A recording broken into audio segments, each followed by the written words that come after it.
За тэгэхээр миний revive хийдэг бичлэгийг үзэх дуртай та бүгд баярлалаа. За өнөөдөр хэдүүлээ нэг айгүй хөвгөлтэй бичлэг хийнэ. Би ганцхан утасны revive бас хийдэг байгаа шүү залуусаа. За өнөөдөр анхны компьютер revive буюу MacBook-ыг сонгож авцгаая. За саяхан 10 сарын 22-нд нээлттэй хийсэн MacBook Pro 14 инч модель. За үүн чинээр нэмэгдсэн зүйл бол M5 гэдэг нэртэй шинэ чипийг танилцуулсан байна. За эндээс нэг сонирхолтой зүйл хэлж болох юм. За 14 инч, 16 инч хоёр загвар байдаг. Тэгэхэд M4 Pro болон M4 Max чипнүүд бол 14 инчийн загварт нь байгаа. Тэгээд 14 инчт нь бас байгаа юм M5 заяа. Тэнгүүд 16 инчийн модельд нь болохоор M5 загвар байхгүй юм байна. За Mac-ийн зүгээс бол өөртөө дэлгэцэн дээр айгүй анхаардаг. Тэгэхээр ер нь бол энэ 1600 nitpick HDR brightness буюу тэгээд brilliant liquid retina XDR гэх. За ер нь бол бараг л ингийн хүн ойлгох хоригоо заяа. За нэг юм 1 тэрбум мөнгийг ерөөхдөө харуулж чадхуйц маш өндрөөс чанарын дэлгэцэндээ ингээ санал болгож байгаа гэсэн үг. За би ингээд амьдралдаа ингээд Монголд Mac хэрэглэгч нартай айгүй их уулзж исэн. За Mac бол яг ингэж мэрэгжлийн зүгээс хэрэгжилж байгаа хүн Монголд ер нь бараг цөөхөн юм билий. Ихэнх нь бараг зүгээр айгүй брэнд дагаад авчдаг. Тэгээ ер нь нэлийн high end хэрэглээ болоод хуурцсан одоо компьютер гэж одоо хэлэхэд бараг тохиромжтой байх. Тэгээд бас нэг юм нь за ихэнх нь сайн мэдэхгүй байж магадгүй ч MacBook ч арай өөр өвөөстэй байдэн штэ. Тэгээд ер нь нэг ийм төрлийн компьютер авах гэж байгаа хүн байгаа бол та нарт нэг юм зөвлөхөд за macOS чинь Unix based одоо operation system гэж явдаг байхгүй юу? За та нарын хэрэглээд байдаг Windows ч өөрөө өөр operation system заяа. Android эдэр чинь бас өөр operation system-г явчихдаг шүү дээ. Тэгэнгүүт Mac авж байгаа хүн хамгийн түрүүлж анхаарах хэрэгтэй юм юу юм гээ. Чи ингээд энэ дотор програм суулгаж чадах уу гэдэг асуудал байгаа. Ер нь тэгээд OS нь ч гэсэн амар чангараад эхэлсэн болохоор ер нь crackтэй програмууд энэ дээр барыг дэмжихэ болж эхэлж байгаа юм билээ. Тэгэхээр та нар macOS авахын хажуугаар бас нэг ойрхон зур хэрэгэлдэг юм нэг Word, Excel, Excel эдрийг хэрэглэх гээд бас авдаг л ах. Тэгэнгүүт энийгээ суулгаж чадахгүй хүмүүс амар их байдаг ийм үнэтэй юм авчаад. Тэгээ хамгийн амар юм нь Windows-ын crack-аар Mac-ийг crack-дах гэж үзээд идэг хүмүүстэй ч таарч исэн. Тэгэхээр яг чи оюутан тэгээ зүр дундаж хэрэглэнд хэрэглэх ёстой хүн бол чамд Mac ер нь зохихгүй гэж би шууд хэлье. Харин дэлхийд даяараа Mac-ийг яагаад хэрэглэдэг талаар нэг тийм тодорхой тайлбар өгөхөд бол за юу байдгүй гэхээр бид нар ийм Apple дээр суурилсан одоо ийм төхөөрөмжнүүдийг заяа дээр ингээ програм бичих шаардлага гардаг хгүй яг мэрэгжлийн үний зүгээс л би өөр IT штэ. Тэгэнгүүт Swift гэдэг ер нь хэл дээр бид програм бичдэг хгүй юу. Тэгэнгүүт энэ програмын одоо энэ хүү compile хийх одоо буцаага build хийх гэдэг нэг зэрэг ингээд компьютероос ингээд буцаа програм болгож гаргадаг тийм хэд ахлагмууд байдیں۔ Энэ ахлагмуудыг хийхэд ерөөсөө ингээд нэг асуудал Windows дээр иймэрхүү үйлдэл хийж болдгоо. Тэгээд ер нь бол Mac хэрэгэлдэг ерөнхийдөө дийлэнх хэрэглээг болгоцоор нь аюу баян орнууд байдаг. Тийм учраас энэ төрлийн одоо үйлдлийн системүүдэд ер нь хөгжүүлэлт хийхийг хүсэж байгаа хүмүүс байгаа бол ер нь нэлээд high end хэрэглээтэй хүмүүсийн юмыг хийдэг гэсэн үг. Тийм учраас ер нь хөгжүүлэгч нар маш их хэмжээнд одоо Mac-ийг одоо өөрсдийн хэрэглээндээ сонгодог. Тэр нэмээд Windows биш болохоор арай илүү secure байдаг гэх юм уу? Тэрнээс биш ер нь нэг IT-ийн 1-р курсын оюутан MacBook сонирхоод явж байгаа бол утгагүй хэрэг гэж би боддгийн дотроо. Тэгэхээр IT-ийн 1-р курст орж байгаа бол Mac авж байгаа бол энэ бол зөвхөн цэвэр галзуурал гэж би чамд хэлье. Харин нөгөөтэйгөр эцэг эхчүүд бас үзэж байгаа бол та нар хүүхдүүдийн ийм компьютер бас яг шууд educational purpose буюу одоо нэг боловсролын шин чанартай авч өгч байгаа бол бас энэ бол галзуурал гэж бас хэлье. За тэгээд энд орж ирж байгаа одоо портнуудын талаар ярил л да. Порт буюу одоо энд заалгадаг одоо оролтнууд нь. За зүүн талаас нь харахад бид нар MagSafe-ийн charger-ийн оролт харна. За хоёр Thunderbolt 4-тэй хоёр одоо USB Type-C-тэй оролт. Тэгээд headphone jack-ийн оролт буюу одоо чихвч ордог оролт байгаа гэсэн үг. Харин баруун талаас нь авч үзье. За HDMI байна. Тэгээ Type-C оролт байна. Тэгээ SD картны оролт гэдэг маш тийм сонин оролт нэмсэн байгаад байгаа юм билээ энэ дэр. За энэ дэр нэмээд нэг MacBook гэх компьютерын нэг алдааг хэлье зэ. За MacBook Pro 16 Type-C chargerтай гарч ирээд фейлдчихсэн тийм түүх байдаг. За яасан гэсэн чи юуны духан төрөөгөө шууд Type-C charger залгаж хаяад өмнөх загваруудын нэг загварыг фейлдүүлж исэн.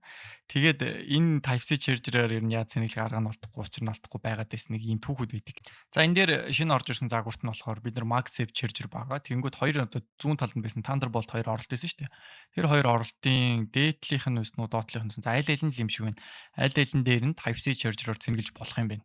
За нэг нь charger гэж байгаа үргэлжлүүлээ батарей руу орцгоё заяа. За энэ удаагийн MacBook загвар нь өмнөх удаагийн MacBook загварууд дээр байдгаас одоо хамгийн удаан хугацаанд одоо цэнгээ дүүргэж чадах одоо батарейтай юм бэ заяа. 50% цэнэ 30 минутанд дүүргэх чадвартай гэсэн байна. Тэгээ бүтэн цэнэгээр 24 цаг хүртэл ер нь бол ингээ асаалтаа байх чадвартай. Гэхдээ янз янзын юмнаас бидний хэрэглэнээс хамаарат батарейны нийтлэлт өөр өөр л дөө. Тэгэхээр хүнд програмжуулж байгаа хүнд бол 24-өөс ч бага цаг гэж магадгүй. Тэгэд энд удаа нөгөө M5 чипээ шахахын тулд бас нэг юм н оруулсан юм. За мэдээж хэрэг M5 чипээс гадна нөгөө Intel-ийн бас based MacBook-уд бас байдаг мэдээж одоо Intel-ийн чипүүдтэй i7-тэй i7 9-тэй тий. Тэгэнгүүт энэ удаагийн Intel-ийн чипээсээ бид нар бол 14 цагаар илүү бол цэнэгээ барьж байгаа шүү л гэсэн бид нарт ер нь бол амар том давуу тал гаргаж ирж байгаа юм байна. Тэгэхээр нөгөө Intel-ийн чипийг айл болох сонгуулахгүй байх талаар авсан арга хэмжээ юм шиг байна. За үргэлжлүүлэн камерны тал руу орцгоё заяа. 12 мегапикселийн center stage камератай гэж байна заяа. Тэгэхээр center stage camera гэдэг нь өөрөө юу юм гэхээр түрүү нөгөө бид нар iPhone-ы бас нөгөө revive хийжсэн шүү дээ. Тэнгүүд ингээд нөгөө бидний дэлгэцсэн дэх одоо харагдж байгаа царайг дагаж хөдөлдөг заяа. Ингээд нөгөө Premiere ингэж хөдөлдөг тийм камертай гэсэн үг заяа. Тэгэхээр ер нь бол илүү бизнес талдаа хэрэгэлдэг хүмүүс нөгөө өдөр болгон митинг хийдэг хүмүүст бол маш сайхан тохирох компьютер гэдгийг л харуулдаг байгаа юм байна. За тэгээд mic болон speaker-ны хувьд бол за алдартай энэ удаа юугаар вэ? Dolby Atmos-тэй, тэгээ Spatial Audio-тэй тэгэнгүүт 6 спикертэй тэгээ хоёр талдаа л спикертэй юм байна л да. Тэгээд ер нь Apple-ийн ер нь entertainment салбарыг дэмждэг юмнууд бол их зүгээр санагдаад байна. Зүгээр бичлэг үзээ суухад бол үнэн cool компьютер штэ. Дэлгэц мэлгэц дуу мууны гаралт хоёр бол энэ хоёр бол бүр studio quality болсон гэж үү. Бүр микрофон studio quality микрофон тийм үү. За барыг энэ удаагийн Mac-ыг авсан хүнд бол митинг хийхэд бол хамгийн гайхалтай л ер нь шаардлагатай л болж байгаа юм байна да. Тэгээд бас хөөхөө жоохон бонус нь за Secret Life of Annie бас Apple TV Plus битээ subscription гэдэг нэг subscription бас бид нарт өгөх юм байна. За тэгээ нэг Монголд нэг хамаагүй нэг зүйл байдаг юм юу юм гэх нөө recycle болдог гэдэг байгаа тий. За ер нь бол бид нар 100% одоо дахин боловсруулсан хөнгөн цагаанаар энэ гадрыг хийсэн. Тэгээ MacBook Pro бол ер нь л хамгийн сайн болсон л гэл. За Apple-ийн нөгөө классик рекламууд явж байна. За энэ удаагийн хамгийн том юм нь юу юм гэхээр M5 чипээ бүр M1 чиптэйгээ харьцуулж байгаа байхгүй. За тэгээ M1 чипээс бид нар 6 дахин хурдан байгаа гэсэн одоо амлалт өгсөн байгаа байхгүй. Тэгээ надад бас нэг сонирхолтой байдаг юм. Энэ M5 чипээ тэгж амар магтаад байгаа мөртлөө Intel Core i14900-тай би ингээд харьцуулаад чипний перформанс хийж үзэнгүүт M5 чип болохоор энэхүү сайтнаас 54 оноо авч байгаа. Тэгээ Core i9 нь 71 оноо авч байгаа гэсэн үг. Тэгэнгүүт яг ингээд хурдны хувьд ингээд бид нар бодоод үзэхээр Intel-ийн одоо чипнүүд нь илүү байгаад байгаа байхгүй. Тэгэнгүүт Intel-ийн чипнүүд ингээд яадаг юм гэхээр Apple-ийн одоо OS дээр ороод ирэхээрээ Intel-ийн чипнүүд амар муу болчдөг зүгээр. Ажиллагаа нь баг таарах болж байлаа. Баг арай хийжлээ ажил мэжлээд гэдэг. Тэгснэ M5 дээр болохоор өөрийнх нь Mac OS нь супер supporтлаад AI маяад бүх юм нь ажиллаад эхэлчихдэг зэ. Гэхдээ бид нар бас муулж болохгүй. M5 чипэн дээр бүр сүүлийн үеийн тоглоомод үнэхээр хөөрхөн явдгий билээ. Нилээн дайжгүй зэ. Нэг 40 FPS-с нэг 60 FPS-ийн хооронд бол ер нь high-end тоглоомод бүгдээрээ явж байлаа шүү. За M5-ын бас нэг биднэрт яг ер нь M5 ер нь яг ямар зорилттой юм бэ гэдгийг энэ дээр бас тодорхой болгочих. За энэ дээр байгаа юмнууд нь болохоор ер нь бол бид нар Apple-ийн intelligence дээр суурилсан AI-г ажиллах зориулсан. Тэгээд коллежийн оюутнуудад тэгээ бизнесээр явдаг хүнд тэгээ ямар нэгэн одоо контент креатор хийдэг хүнд илүү бид нар зориулсан байгаа шүү. Тэгэхээр M5 чипийг сонгохоос өмнө сайн бодоорой. Тэнгүүд M4 Pro-гийн талаар одоо үргэлжлүүлж хуваалцаж байгаа заяа. За M4 Pro бол илүү нөгөө хөгжүүлэгч нарт тэгээд илүү нөгөө шинжлэх ухааны чиглэлийн хүмүүс, илүү инженерийн чиглэлийн хүмүүс нөгөө илүү сипүүгөө бид нар их ажилтуулдаг хүмүүс байгаа даа штэ. Тэр хүмүүст илүү зориулсан шүү гэж байна. Харин M4 Max-ийн хувьд бол ер нь бол илүү advanced chip ээ. Тэгээд M4 Max бол ер нь бол бүх одоо VPX artist буюу одоо 3D талдаа ажилтдаг, арай жоохон GPU талдаа ажилтдаг хүмүүс илүү зориулсан chip шүү гэж одоо сануулж байгаа. Тэгэхээр та бүгд ч гэсэн энэ Mac-ийн ер нь AM чипүүдийг авахаас өмнө энэ бүгдийг сайн судалж авах хэрэгтэй гэж би сануулъя. Тэгээ одоо нөгөө бид нар бас сүүлийн үед Adobe програм, Office програмаас гадна одоо AI дээр суурилсан хөөрхөн програмууд бас гараад ирснийг бол анзаараарай. За жишээ нь AI Apps Mac гэдэг одоо энэ дэр гарч Born to Run гэдэг нэртэй аппликейшн заяа. Тэр энэхүү аппликейшн бол ер нь Photoshop-ыг нэлийн kill хийсэн. Тэгээд ер нь нэлийн олон төрлийн large language modelүүдийг ажилуулдаг. Тийм болохоор ч тэрүү видео edit болон зураг янзлах, манзлах иймэрхүү юмд амар хэрэгтэй тийм editor юм байна. Гэхдээ би өөрөө Mac хэрэглэдэг болохоор энийг л сайн мэдэхгүй. Харин үргэлжлүүлээд Mac Makes Magic гэдэг нэртэй бас нэг ийм түүл байна зөө. Энэ нь болохоор ингээд дуу хоолойг ер нь AI-аар ингэж янзалдаг, тэгээ хувиргадаг, тэгээ янз янзын тийм image modification бас хийдэг. Тэгээд Photoshop дээр бас давхар хэрэгжилж болдог болохоор илүү утгатай гэсэн. За эндээс нэг имийг тодруулаад өгье заяа. Юу юм гэхээр чи crackтэй програм хэрэгжилж байгаа тохиолдолд олон имийг хооронд зэрэг хэрэгжилж болохгүй гэдгийг сануулъя. За харин одоо уламжлал ёсоор хэдүүлээ. Монголын үнийг дэлхийн үнэтэй харьцуулах цаг боллоо. За Nano Tech Store-ийн одоо энэ удаагийн дэлгүүрийг сонгож авлаа. Ондоо энэ дэлгүүр дээр орсон үн 6,790,000 төгрөг. Эдийн болохоор одоо эдийн дэлхийн зах зээл дээр зарагдж байгаа хамгийн хямдхан загвар буюу $1599 загварыг оруулж ирсэн гэсэн үг. За дэлхийн үнээс нь $1599 бид нар оруулаад 5,678,000 төгрөг болж байна. За нэг 1.5 кг хийртэй бараа. За тэгээд татвар төллөө. Тэгээ Монгол руу оруулж ирлээ. Тэгээд нэг жижигхэн хайрцаг юм за яг аюулгүй оруулж ирэх нь бас учиртай л ах. Тэгтэл ингэж оруулж ирээд эн чинь одоо хэдэн төгрөгийн зураг вэ? Сая нэг 111,000 төгрөгийн зөрүүтэй юм бэ. За энэ ёстой шударга бос биш шүү тоглоомчгүй. Ийм амар үнэтэй Монгол зард юм уу те бүр сая төгрөгөөр юм биш те. Харин ийм дэлгүүрүүдээс та нар авч яхаар зүгээр нэг Америкаас оруулж ирдэг компьютерийн одоо оруулж ирдэг дэлгүүрүүд байдэн шүү дээ. Тийм дэлгүүр зүгээр захиалга өгөөд авцсан нарыг амар юм биш үү залуусаа. Үнэхээр ашиг бодсон ч гэсэн би энэ компьютер дээр өөрөө зарж ирсэн бол 500,000 төгрөг л нэмэхээр юм бэ нэг үнийг хэлэхэд бол энэ бол бүр арай л хэрэгс хэтэрсэн үнэтэй зарж байгаа гэж хэлье. За ерөнхийдөө дүгнэлт хэлэхэд бол M4-өөс хамгийн том ялгаа гарсан юм нь M5-ын одоо график картны юнитнийх нь нисэх нь арай сайжирсан.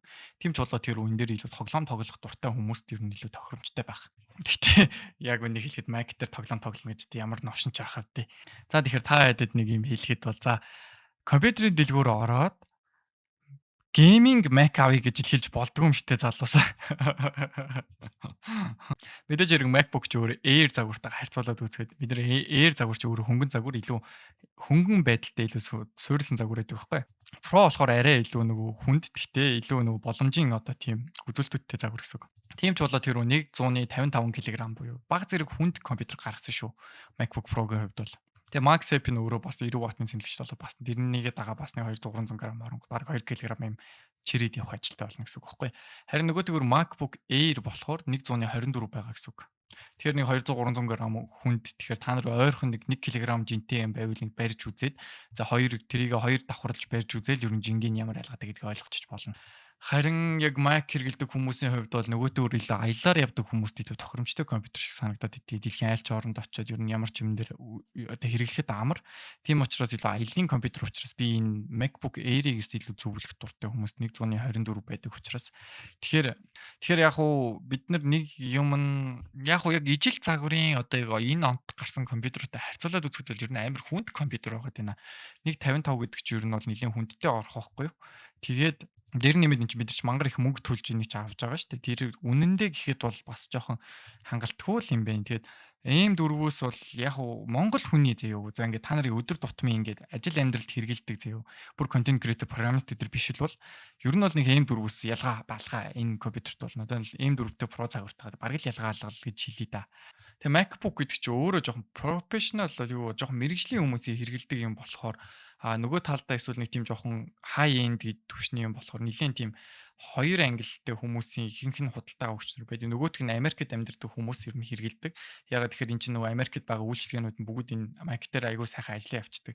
Харин өөр оронд хэрэглээд ирэхээр бид нар энэ нэмэлт үйлчлэгээнүүдийг хэрэглэж чаддгүй болоод энэхүү компьютерыг бас хэрэгцээ бүтэн гаргаж чаддгүй шүү. Тэгээд яг нэмэлтээр та нөгөө Find My Device гэдэг юм бол байгаад байгаа. Тэгээд MacBook Pro галдлаа гэхэд ямар нэг байдлаар дахиж олох боломжтой. Тэгээд нэг ямар нэг байдал бүр олохгүй болсон ч гэсэн өөрийнх нь дотоод датагаа холоос устгах боломжтой.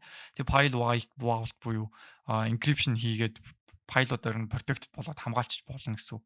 Нөгөө талаараа Touch ID бас байгаа учраас компьютер чинь ер нь нэлээд аюулгүй. Энэ ер нь MacBook ч өөрөө нэлээд аюулгүй компьютер байхгүй юу? Бусад одоо үйлдвэрлэлийн системүүдийг харьцуулахад. Гэхдээ ямар ч үйлдвэрлэлийн систем бол өөрийн гэсэн асуудал байгаа.